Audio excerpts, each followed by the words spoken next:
Bismillahirrahmanirrahim. Assalamualaikum warahmatullahi wabarakatuh. Apa kabar anak-anakku semua? Alhamdulillah sehat semuanya ya. Pada hari ini kita akan membahas tentang Orde Baru. Materinya adalah dampak kebijakan politik dan ekonomi masa Orde Baru. Silahkan disimak baik-baik video pembelajarannya. Pendekatan keamanan yang diterapkan oleh pemerintah Orde Baru dalam menegakkan stabilisasi nasional secara umum memang berhasil menciptakan suasana yang aman bagi masyarakat Indonesia.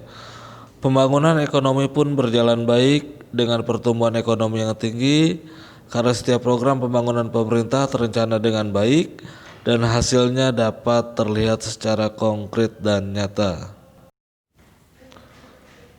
Indonesia berhasil mengubah status dari negara pengimpor beras menjadi negara yang bisa memenuhi kebutuhan beras sendiri atau swasembada beras. Penurunan angka kemiskinan yang diikuti dengan perbaikan kesejahteraan rakyat, penurunan angka kematian bayi dan angka partisipasi pendidikan dasar yang meningkat. Dalam bidang politik, pemerintah Orde Baru cenderung bersifat otoriter. Presiden mempunyai kekuasaan yang sangat besar dalam mengatur jalannya pemerintahan. Peran serta negara menjadi semakin kuat yang menyebabkan timbulnya pemerintahan yang sentralistik. Pemerintahan sentralistis ini ditandai dengan adanya pemusatan ketentuan kebijakan publik pada pemerintah pusat. Pemerintah daerah diberi peluang yang sangat kecil untuk mengatur pemerintahannya dan mengelola anggaran daerahnya sendiri. Otoritarianisme merambah segenap aspek kehidupan bermasyarakat, berbangsa dan bernegara termasuk kehidupan politik. Pemerintah Orde Baru dinilai gagal memberikan pelajaran demokrasi yang baik. Golkar hanya dianggap menjadi alat politik untuk mencapai stabilitas yang diinginkan. Sementara dua partai lainnya hanya sebagai alat pendamping agar terciptanya citra sebagai negara demokrasi. Sistem perwakilan bersifat semu, bahkan hanya dijadikan topeng untuk melanggengkan sebuah kekuasaan secara sepihak. Demokratisasi yang terbentuk didasarkan pada KKN, yaitu korupsi, kolusi, dan nepotisme. Meskipun pembangunan ekonomi Orde Baru menunjukkan perkembangan yang sangat menggembirakan, namun dampak negatifnya cukup banyak juga. Dampak negatif ini disebabkan oleh kebijakan Orde Baru yang terlalu memfokuskan atau mengejar pada pertumbuhan ekonomi yang berdampak kurang baik bagi terbentuknya mentalitas dan budaya korupsi para pejabat di Indonesia. Selain masalah-masalah di atas, tidak sedikit pengamat hak asasi manusia atau HAM baik dalam maupun luar negeri yang menilai bahwa pemerintahan Orde Baru telah melakukan tindakan anti demokrasi dan diindikasikan telah melanggar hak asasi manusia.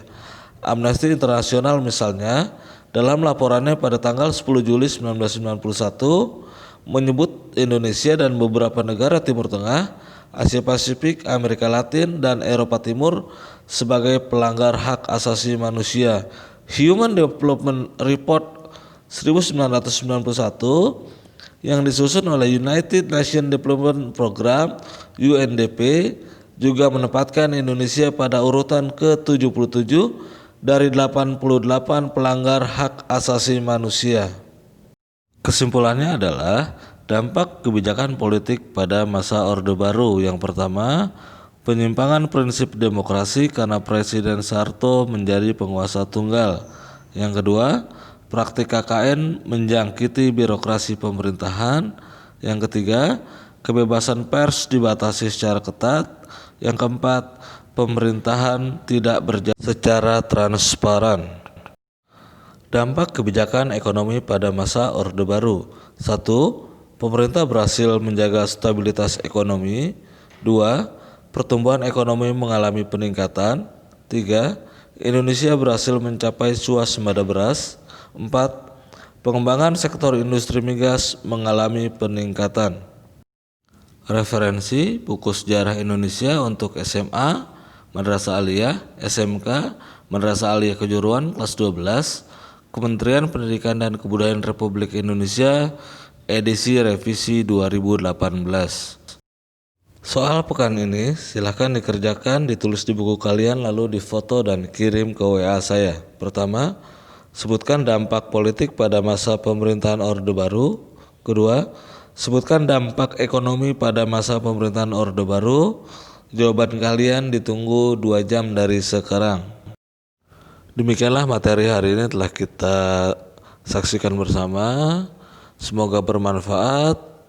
Terima kasih. Untuk kalian tetap semangat walaupun belajar dari rumah. Billahi taufiq wal hidayah. Assalamualaikum warahmatullahi wabarakatuh.